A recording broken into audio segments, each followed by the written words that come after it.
Hello, my dear student. Today I will teach Sanskrit. Riddhi Sanskritam Pathyapustakam Class 7. Chapter 2. Padini. द्वितीय पाठ पाणिनि.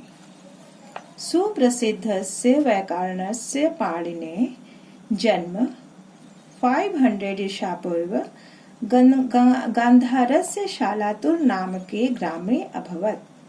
सुप्रसिद्ध व्याकरण के पाणिनि का जन्म 500 ईसा पूर्व गांधार के शालातुर नाम के गांव में हुआ था.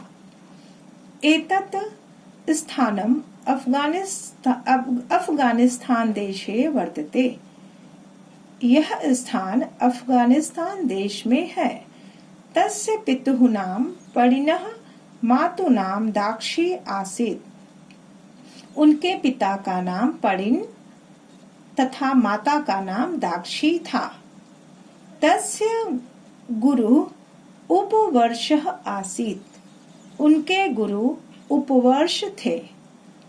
पाणिने विषये एका कथा प्रचलिता अस्ति. पाणिनि के विषय में एक कथा प्रचलित है. सः बाल्यकाले यदा उपवर्षस्य आश्रमे पठति स्म तदा सः पठने बहु दुर्बलः आसीत्. वह बाल्यकाल में जब उपवर्ष ऋषि के आश्रम में पढ़ते थे तब वह पढ़ने में बहुत कमजोर थे. बच्चों,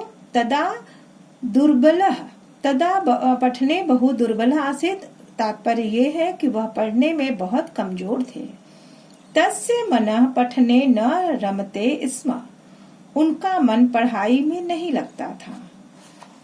गुरु एतत् दृष्ट्वा बहु दुखिता अभवत्. गुरु यह देख करके बहुत दुखी होते थे. बहुत दुखी हुए उनके गुरु.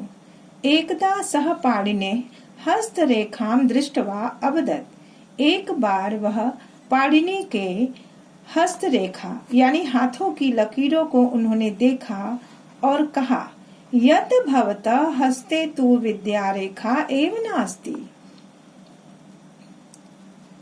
आपके हाथ में तो विद्या रेखा ही नहीं है.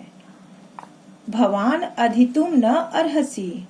आप ऐसा नहीं कर सकते हैं. आप पढ़ाई नहीं कर सकते हैं.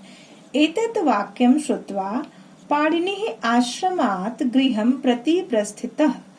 इतना इस वाक्य को सुनकर पाणिनि आश्रम से अपने घर की ओर चल दिए.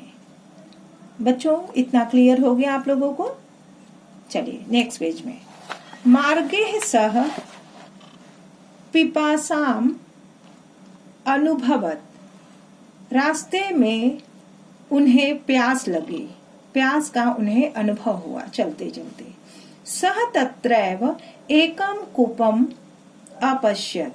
वह वहां एक कुएं को देखे. तत्र कश्चन महिला कूपात जलम निष्कासयति स्म. वहां कुछ महिलाएं कुएं से जल निकाल रही थीं. पाणिनेः तत्र गत्वा जलम अयाचत.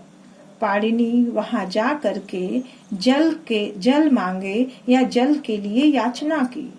सहसा तस्य दृष्टि शिलायां वृत्ताकारे गर्ते अपतत. अचानक उनकी दृष्टि पत्थर के उस वृत्त पर अर्थात पत्थर के उस गोलाकार गड्ढे पर पड़ी. सह आश्चर्येण एकाम महिलाम गर्तस्य रहस्यं पुष्टवान. वह आश्चर्यचकित होकर के एक महिला से उस गड्ढे के बारे में, जो पत्थर पे जो गड्ढा पड़ गया था, उस गड्ढे के बारे में पूछा.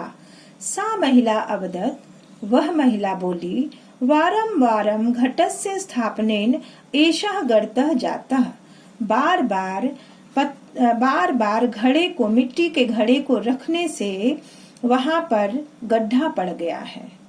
तदा पाणिनि आश्चर्येण स्तब्धः जातः. तब पाणिनि को बहुत आश्चर्य हुआ. सः चिन्तितवान् यत् यदि मृत्तिकायाः घटस्य वारं वारं स्थापनेन शिलायां गर्तः भवितुम् अर्हति तर्हि पुनः पुनः अभ्यासेन अहमपि पठितुम शक्नोमि।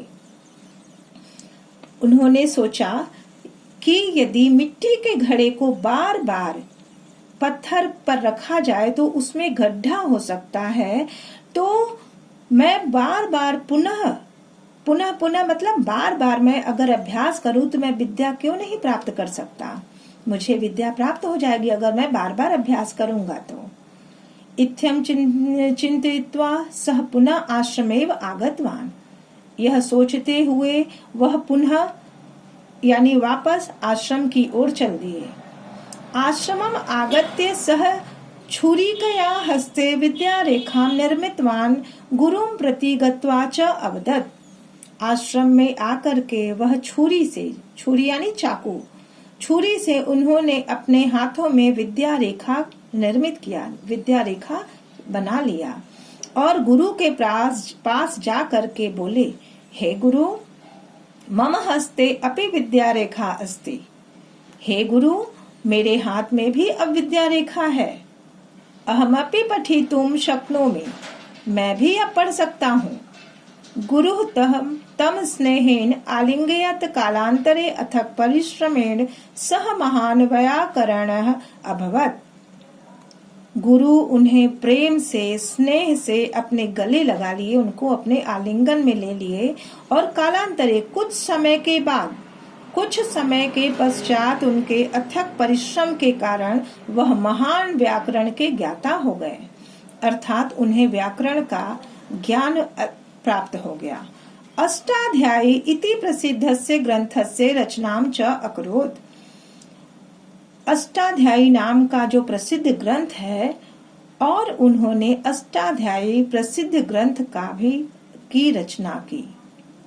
बच्चों, उम्मीद है आपको इसका भावार्थ समझ में आ गया होगा, इसका हिंदी समझ में आ गया होगा।